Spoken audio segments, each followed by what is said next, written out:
This is Dr. Lou Sella. I'm a doctor of sport and performance psychology. And in the 2026 Flexbone Triple Option offense, the one thing you need above all else are tough guards. You got to have tough guards. Why is that? Because the toughness at that position is going to make it infinitely easier for you to play a bunch of normal kids at all other 9 positions. Your first 2 draft picks, if you were to draft a team, would be the right guard and the left guard. It's not even close. And it takes infinite pressure off your centers and tackles. It allows them to be quick 150, 160, 170, 180 pound kids. But guard has to be a position where your kid rocks back the defensive tackle, at least initially, for a split second. You got to be able to do that, because if he gets blown back, that's where triple teams fail. When you watch Army and Air Force play, it's when the guard gets rocked back on zone dive, follow, and kick. That's when they have problems. But you got to look at the guard position and all the other concepts. Zone dive and follow, which is a massive chunk of the offense in the last couple of years, the play side guard sets the tone. Because if he's got a 2-eye 2 or 3 on him, he's got to get into his body right away. That's got to happen. And then the tackle comes in. Now, if the tackle's got a 4-eye or a B-gap player, then he blocks down. And then the center's going to come in. He snaps the ball, works behind the guard, blocks the guard's spine so we can stay thick and square on the triple team. But guard, you got to look at the whole offense. Right now, zone dive, the play side guard sets the tone. Same with follow. You look at mid-triple. The action on mid-triple starts at a 2-eye, so everything is run off guard as the initial point of attack on midline triple option. Now, you're not calling midline triple option to hand the ball off. You're doing it when the C-gap player comes down, so you get a pull pitch scenario on midline triple. But the guard sets the tone because he's the initial point of attack. On rocket toss, he's the guy that's going to end up pulling, and he's going to secure the 9 technique, because the 9 technique will lead to more negative plays than anybody on the rocket toss. Take it from somebody who's been running rocket toss for 28 years. The 9 technique's that player, and it's the guard that's got to secure the 9 technique by opening, running, and getting his backside knee through the crotch of the 9. In pass protection, he's the one that's going to end up in front of the quarterback, because when the center slides, he's going to slide away. But really, the play side guard ends up in front of the quarterback when you throw a vert or switch. So, coaches, you got to go all in on your guards. Now, you can play the quick center. I encourage you to play the quick center. You got to play the quick tackle.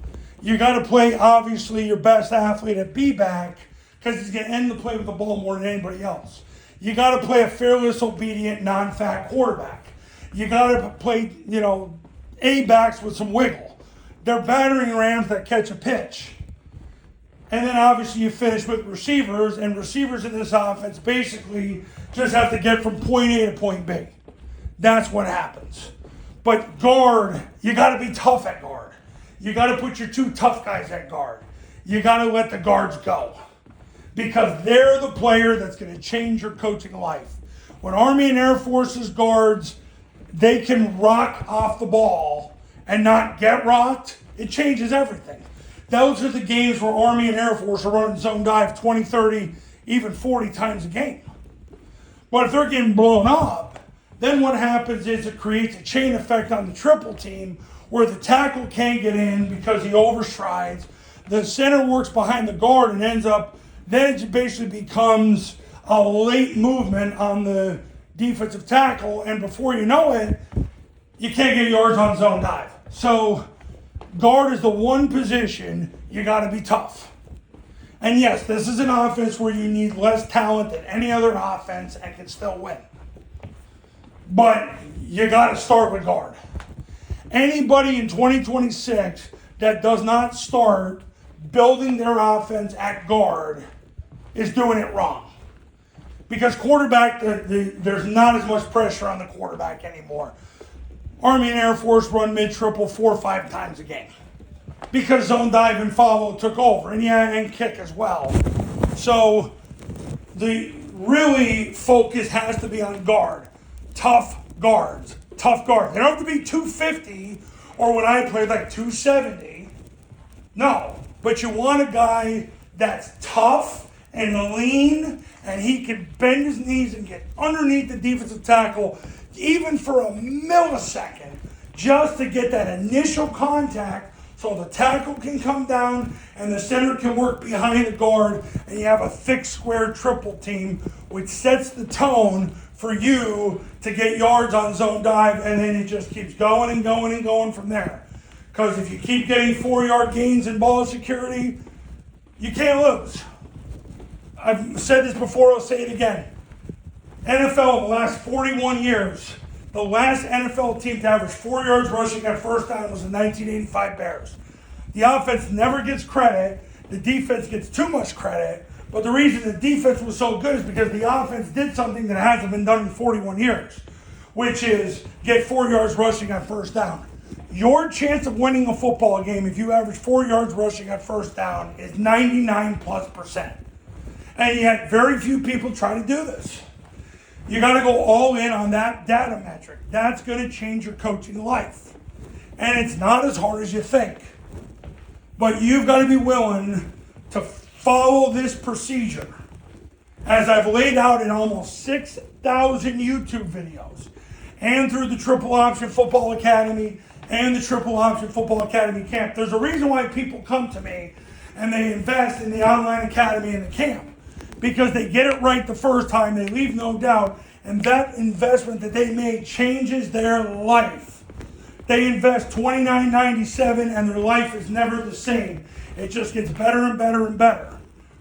Or they do the academy and bam, they get the program several levels ahead of where they were.